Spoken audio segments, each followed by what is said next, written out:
इनकलाबी धरने के अंदर आए हुए तमामी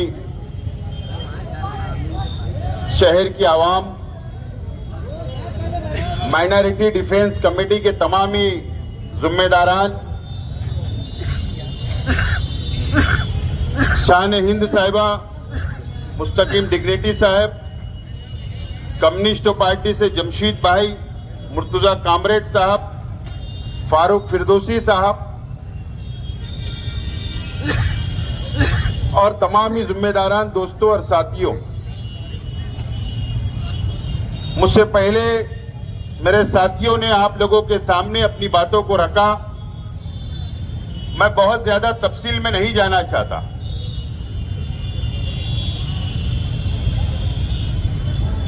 आज 7 तारीख है। माइनॉरिटी डिफेंस कमेटी ने 6 तारीख तक का वक्त दिया था एसआईटी को।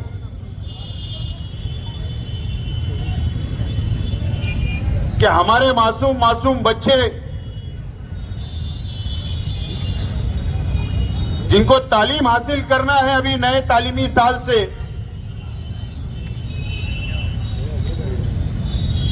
सरकार ने जो स्टे जन्म दाखिले के ऊपर लगाया है उस पर सरकार ने स्टे उठाना चाहिए और बच्चों को जन्म दाखिला मिलना चाहिए। ये हमारी मेन डिमांड थी। लेकिन एसआईटी ने ना कोई सिफारिश की हमारी अपनी सरकार के पास और ना ही वो मसले का कोई हल सरकार ने निकाल पाई, ना एसआईटी ने निकाल पाई। और आज हम लोगों को यहां पर एहतजाजी धरना देना पड़ रहा है।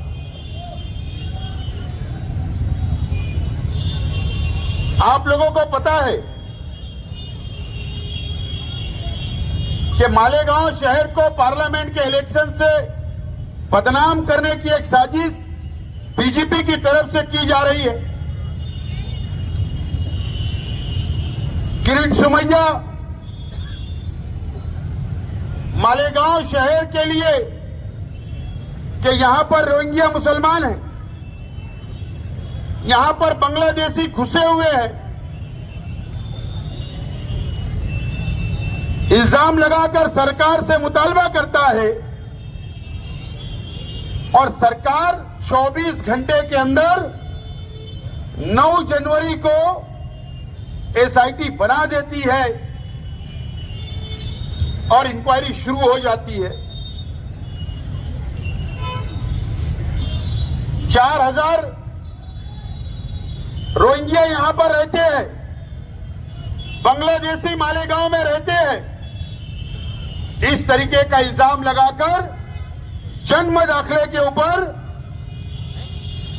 21 जनवरी को महाराष्ट्र हुकूमत महसूल डिपार्टमेंट स्टे लगा देता है कि अब कोई भी जन्म दाखिला नहीं मिलेगा, नहीं बनेगा। आज सवाल हमारा अपना सरकार से है, एसआईटी से है, क्या आप इंक्वायरी कर रहे हो? करो। हमारा दावा है कि मालेगांव शहर के अंदर एक भी रोहिंग्या नहीं मिलेगा, एक भी बांग्लादेशी नहीं मिलेगा। यह हमारा चैलेंज है आपको। मालेगांव शहर की तरफ से मैं चैलेंज देता हूं, एक भी नहीं मिलेगा। आप इंक्वायरी करना आपको करो, हम कोई रुकावट नहीं डाल रहे। लेकिन हजारों बच्चे जिनका जन्म, जिनकी पैदाइश घरों के ऊपर हुई, उनका क्या? आज वालिदैन बच्चा 4 साल का हो गया, कारपोरेशन में जा रहे नोंद कराने के लिए जन्म का, वहां नोंद नहीं हो पा रही है। प्रांतों में जा रहे वहां नोंद नहीं हो पा रही है। ऐसे हजारों बच्चे जो तालीम से महरूम रहेंगे, जो उनका अपना हक है तालीम हासिल करने का इस मुल्क के अंदर, लेकिन सरकार ने स्टे ले आया। आज हम इस एहतजाजी धरने से एसआईटी के तमाम जिम्मेदारान से, महाराष्ट्र हुकूमत से मुतालबा करते हैं कि आप ये स्टे को उठा लो। ये सिर्फ मुसलमानों का मामला नहीं है। अगर सरकार ये सोच रही कि स्टे लगाने से जन्म दाखिला नोंद हम बंद कर देंगे मुसलमानों का, तो आपकी गलतफहमी है। आपने जो स्टे लगाया, पूरे महाराष्ट्र के अंदर स्टे लगाया है, पूरे महाराष्ट्र के अंदर, कि जन्म सिर्फ मुसलमानों का या मुसलमानों के बच्चों का जन्म घर पर होता है क्या? हमारे हिंदू बहनें भी जन्म अपने बच्चों को घरों में देती है, हमको पता है। लेकिन आप गलत रास्ते पे जा रही है हुकूमत ने इसके ऊपर सोचना चाहिए और फैसला करना चाहिए। आज हमारा ये टेलर है, ये धरने का पिक्चर अभी बाकी है, समझ लेना चाहिए। अगर सरकार ये सोचेगी, बीजेपी ये सोचेगी कि हम मालेगांव की आवाम को डरा लेंगे, बिल्कुल हम इस देश के कानून को, इस देश के संविधान को मानने वाले लोग हैं, बिल्कुल उसका आदर होगा। आपने एसआईटी बनाई, उसका विरोध ना कल था, ना आज है और ना कल रहेगा। लेकिन अगर आप किरीट सोमैया को भेजकर बीजेपी ये सोचती होगी कि यहां पर प्रशासन पर दबाव बनाएंगे, मालेगांव शहर की आवाम पर दबाव बनाएंगे, तकलीफ देंगे, तो ये शहर कभी बर्दाश्त नहीं करेगा। ये बात सरकार ने और बीजेपी ने भी नोट करना चाहिए। दोस्तों और साथियों, आज हमारी 2 बहनें सेंट्रल जेल में हैं, एक नौजवान सेंट्रल जेल में है, एक वकील खालिद यूसुफ साहब, उनको मुजरिम बनाया गया कल। मेरा आज एसआईटी से सवाल है, आप अगर नोटिस बांट रहे हो, 4000 लोगों को आप नोटिस बांट रहे हो, आप इंक्वायरी कर रहे हो, बिल्कुल करिए, लेकिन ये 4000 की यादी जो बनी या जो बाहर आई, जो आप इंक्वायरी कर रहे हो, इसको मंजूर किसने किया? मंजूर कारपोरेशन ने नोंद किया, जवाब लिख कर दिया, उसके बाद तहसीलदार ने दाखला दिया, कारपोरेशन ने सर्टिफिकेट इशू किया। यह तो मंजूर शुदा प्रकरण है। अगर शहर की आवाम 4000 लोगों को नोटिस देकर आप उन पर एफआईआर करना चाहते हो, तो मेरा सवाल यह है कि मालेगांव म्युनिसिपल कॉर्पोरेशन के कमिश्नर पर एफआईआर क्यों नहीं? मालेगांव म्युनिसिपल कॉर्पोरेशन की हेल्थ ऑफिसर पर एफआईआर क्यों नहीं? मालेगांव शहर के तहसीलदार के ऊपर एफआईआर क्यों नहीं? मालेगांव शहर के नायब तहसीलदार के ऊपर एफआईआर क्यों नहीं? धान्य वितरण अधिकारी एफडीओ के ऊपर एफआईआर क्यों नहीं? अगर एसआईटी ईमानदाराना तौर पर इंक्वायरी करना चाहती है, तो जिन लोगों ने प्रकरण को मंजूर किया, सबसे पहले उनको आरोपी करो, उनके ऊपर गुनाह दाखिल करो। अगर आप ईमानदार हो तो गरीबों पर नहीं, हम लड़ लेंगे, हम मदद करेंगे कानूनी हमारे शहर की आवाम की। लेकिन अगर ईमानदाराना अगर आप चौकसी करना चाहते हो, तो ये बड़े ऑफिसरान को सस्पेंड भी करो और इनके ऊपर एफआईआर भी करो और इनको भागने का मौका मत दो, इनको भी सेंट्रल जेल भेजो। जब हम मानेंगे कि आप ईमानदार हो, नहीं तो हम ये मानेंगे कि एसआईटी बेईमानी कर रही है, हम ऐसा समझेंगे। और ये मालेगांव शहर वासियों के ऊपर नाइंसाफी कर रही है, ऐसा हमारा मत होगा। आज हमने एहतजाजी धरना दिया, और यहां पर यह तहरीक खत्म होगी ऐसा नहीं है। मुस्तकीम डिग्निटी साहब और हमारे तमाम ही जिम्मेदारान ने यह तहरीक को आखिरी तक, जब तक एसआईटी रहेगी, जब तक एसआईटी की मुद्दत रहेगी, जब तक आखिरी दम तक हम लोग शहर की आवाम के साथ रहेंगे और लड़ते रहेंगे। ये फैसला हमने किया है। आज एहतजाजी धरना है। आइंदा हफ्ते पीर मंगल बुध को हम लोग एक वक्त की शक्ल के अंदर मुंबई जाएंगे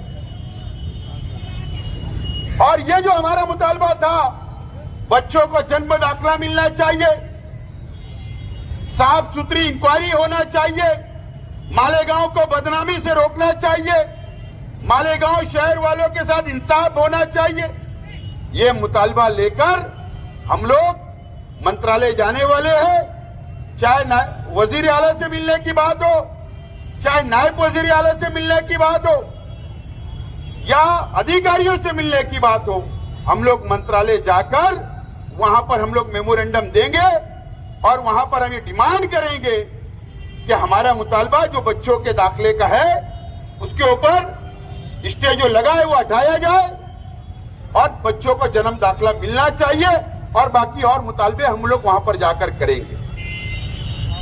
और आइंदा शनिचर को, क्योंकि सबे बारात है जुमरात को, जुमा आएगा, आइंदा शनिचर को मुंबई की पूरी रुदात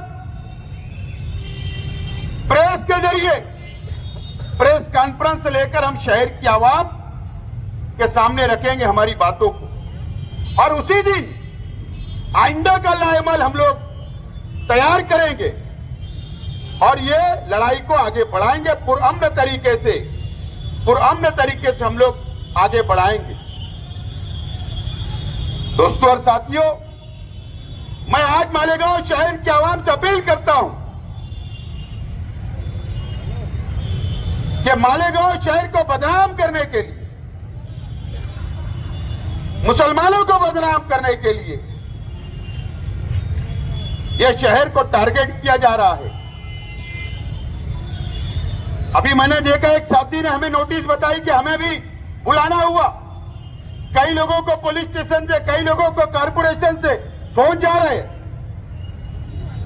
बिल्कुल आप लोगों को घबराने की जरूरत नहीं है। आप लोग कल से जो राष्ट्रवादी भवन है उसके नीचे पहले माले पर जो शेख रशीद चैरिटेबल फाउंडेशन का ऑफिस है वो सुबह से रात तक खुला रहेगा। वहां जिम्मेदारान बैठेंगे और समाजवादी पार्टी ऑफिस के ऊपर भी सुबह से लेकर रात तक वहां भी जिम्मेदारान बैठेंगे। शहर की आवाम, अगर किसी को नोटिस मिलती है, किसी को फोन आता है, तो आप शहर की आवाम हमसे राब्ता करें और राब्ता करने के बाद अब आप लोगों की रहनुमाई हम लोग करेंगे। लेकिन हम लोगों को इंक्वायरी का सामना करना है, हम लोगों को डरना नहीं है, हम लोगों को भागना नहीं है। ये शहर हमारा है, ये शहर को बचाने हम निकले हैं। यहां मैं कोई सियासी बात नहीं बोलना चाहता। ये शहर सब देख रहा है, समझ रहा है। शहर को ठग लिया गया, ये शहर समझ रहा है। लेकिन हमारी लड़ाई ईमानदाराना है। हम ईमानदारी से लड़ाई को हाथ में लिए हैं। एक प्लेटफॉर्म हमने तैयार किया और हम लोग ये लड़ाई को लड़ते रहेंगे। आज हमने ये टेलर बताया है, प्रशासन भी, हम एसआईटी के खिलाफ नहीं, लेकिन अगर हमारे पर जुल्म होगा, नाइंसाफी होगी, तो हम बर्दाश्त नहीं करेंगे। प्रशासन ये समझ ले कि हमने मुख्तसर नोटिस पर हमने ये एहतजाजी धरना किया, शहर की आवाम यहां पर पहुंची है, अपना एहतजाज दर्ज करवाया है। हो सकता जब ये तहरीक आगे बढ़ेगी तो हो सकता है हमें बड़ा आंदोलन का भी इशारा करना पड़े, ऐलान करना पड़े तो हम करेंगे। तो प्रशासन से यही गुजारिश है, सबे बारात आ रही है, उसके बाद रमजान महीना शुरू हो जाएगा। पुलिस प्रशासन से मेरी रिक्वेस्ट है, मालेगांव शहर की एसआईटी अलग है, डिपार्टमेंट पुलिस डिपार्टमेंट अलग है। मैं शहर पुलिस डिपार्टमेंट से अपील करना चाहता हूं कि आप रमजान का एहतराम करें, सबे बारात का एहतराम करें। यह मजदूरों का शहर है, गरीबों का शहर है। ईद का सबसे बड़ा त्योहार हम मुसलमानों का आता है, उसके लिए हमको अव्वल से तैयारी करना पड़ता है। तो एहतराम हमारा भी किया जाए। हम भी संविधान को मानने वाले हैं, हम भी इस देश से प्यार करने वाले हैं, हम भी इस शहर से प्यार करने वाले हैं। तो सरकार के पास रिपोर्टिंग जाना चाहिए कि रमजान के अंदर, पवित्र महीने के अंदर तैयारी करने के लिए जो हमको तैयारी करने के लिए रुपया पैसा लगता, मेहनत करना पड़ती, तो हमको परेशान ना करे, इस तरीके की सिफारिश भी करे। बहरहाल मैं ज्यादा वक्त नहीं लेते हुए माइनॉरिटी डिफेंस कमेटी के तमाम जिम्मेदारान का शुक्रिया अदा करता हूं और मालेगांव शहर की आवाम ने बड़ी तादाद में यहां पर इस एहतजाजी धरने के अंदर शिरकत की। मैं शहर की आवाम का भी शुक्रिया अदा करता हूं और हमारी मां बहनें भी बड़ी तादाद के अंदर यहां पर आई। मैं तमाम भी मेरी मां और बहनों का भी शुक्रिया अदा करता हूं और आप लोगों से अपील करता हूं कि पुरअमन तरीके से ये तहरीक को हमको आगे बढ़ाना है और जिम्मेदारान से अपील करता हूं कि कल आप दोनों ऑफिस के ऊपर बैठिए, शहर की आवाम की खिदमत करना, उनकी रहनुमाई करने के लिए। मैं आप लोगों के शुक्रिया के साथ मेरी बात को खत्म करता हूं। शुक्रिया, खुदा हाफिज। परान साहब बैठे, सब बैठे, परान साहब आ जाओ।